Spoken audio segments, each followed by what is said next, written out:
ஆயத்தப்படுதல் என்பதை குறித்து நாம் பார்க்க போகிறோம். இயேசு கிறிஸ்துவின் 2 விதமான வருகை குறித்து வேதத்தில் நாம் பார்க்கிறோம்.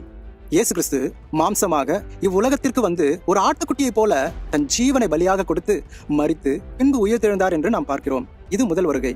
இரண்டாம் வருகை என்பது வெளிப்படுத்தின விசேஷம் 19ஆம் அதிகாரம் 11ஆம் வசனத்திலிருந்து 16ஆம் வசனம் வரையில் சொல்லுகிறபடி, யூத ராஜ சிங்கமாக பரலோகத்திலிருந்து தன் சேனைகளோடு யுத்தம் பண்ணும்படி அவர் வரப்போகிறார் என்று இந்த பூமியில் இஸ்ரவேல் தேசத்தில் அர்மெகதோன் என்ற இடத்தில் இந்த யுத்தம் நடைபெறப் போகிறது என்று சொல்லப்படுகிறது.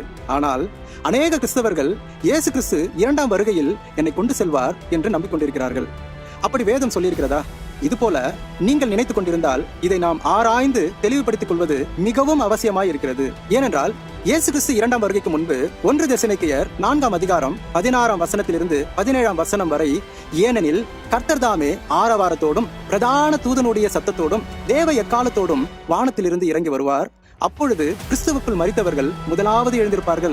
பின்பு உயிரோடு இருக்கும் நாமும் கர்த்தருக்கு முன்பாக எதிர்கொண்டு போக மேகங்கள் மேல் அவர்களோடு கூட ஆகாயத்தில் எடுத்துக்கொள்ளப்பட்டு இவ்விதமாய் எப்பொழுதும் கர்த்தருடனே கூட இருப்போம் என்ற வசனத்தின்படி ஆயத்தத்தோடும் ஆவலோடும் மிகுந்த ஏக்கத்தோடும் காத்து கொண்டிருக்கிற மணவாட்டி திருசபையை கொண்டு போகும்படி மணவாளனாகிய இயேசு கிறிஸ்து மத்திய ஆகாயத்தில் வரப்போகிறதை தான் ரகசிய வருகை என்று சொல்லுகிறோம். இது 2ஆம் வருகைக்கு முன்பாக நடக்கப் போகிற ஒரு சம்பவம்.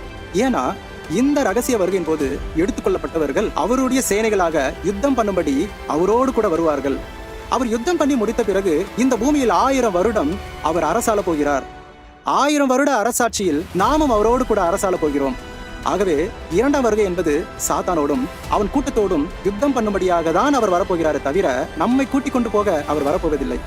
இதற்கு முன்பாக ரகசிய வருகை என்பது ஆயத்தத்தோடு கூட காத்து கொண்டிருக்கிற மணவாட்டியை மணவாளன் எடுத்துக்கொண்டு செல்ல போகிறார். இதற்காகவே நாமும் ஆயத்தப்பட வேண்டும்.